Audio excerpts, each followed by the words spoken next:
In the quaint village of 𝙆𝙤𝙪𝙾, nestled between verdant hills and clear streams, lived a young boy named Peter.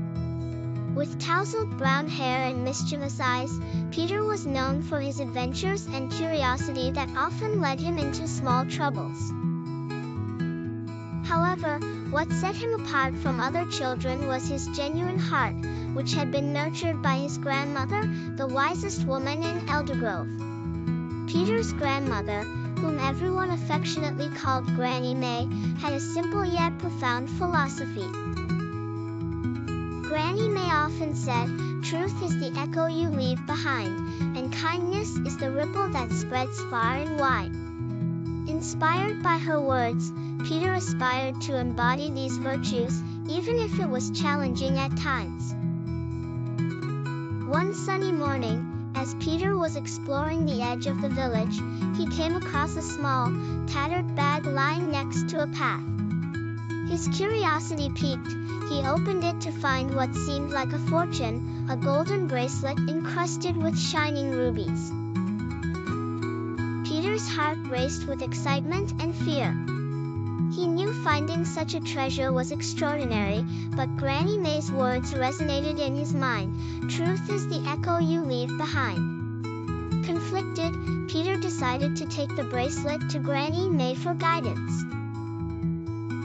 Clutching the bag, he sprinted through the cobblestone paths back towards the village center, where Granny May was known to sell her exquisite homemade jam. Pushing open the door to the small jam shop, he found Granny May arranging jars on wooden shelves. "Granny May, look what I've found!" Peter exclaimed breathlessly, holding out the bag. Granny May listened attentively as Peter recounted his discovery. She examined the bracelet, her keen eyes softened. "Peter, cherish this moment of choice," she said. "You could keep it, but is it truly yours? Truth and the rightful owner should guide your decision." Peter knew what he had to do, encouraged by Granny May's gentle yet firm demeanor. He decided to visit the village elder, Mr. Rowan, a man of integrity who lived near the village square. Mr. Rowan was known for his wisdom and had helped resolve disputes in the village for years. Peter approached Mr. Rowan with the bracelet, recounting his tale earnestly. Mr. Rowan's lined face broke into a broad smile. "You're a lad of strong character, Peter. Let us find its rightful owner," he commended. Together, they devised a plan to reach out to the villagers.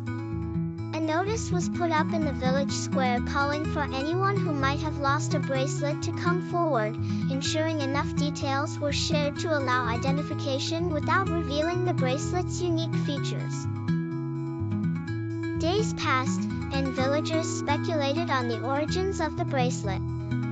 Meanwhile, Peter entertained lingering doubts but trusted in his choice being the right one. His belief in truth and Granny May's words guided him through moments of uncertainty. One afternoon, Mrs. Hazel, a kind-hearted elder whose youthful spirit endeared her to everyone, approached Peter and Mr. Rowan. She described a family heirloom she had lost during her visit to a nearby town. Her description matched the bracelet precisely. Tears welled up in her eyes, not out of the value the bracelet held, but because it was the last token from her late mother. As Peter handed over the bracelet to Mrs. Hazel, the gratitude and relief brimming in her eyes spoke volumes. "Thank you, Peter. Your honesty means the world to me," she said, her voice thick with emotion. The incident rippled through 𝙆𝙤𝙪𝙾, reinforcing the values of truth and kindness. Peter became an emblem for these virtues. One rainy afternoon, Granny May and Peter sat by the fireplace. The grapevines outside swayed lightly in the wind as they reflected on the recent events.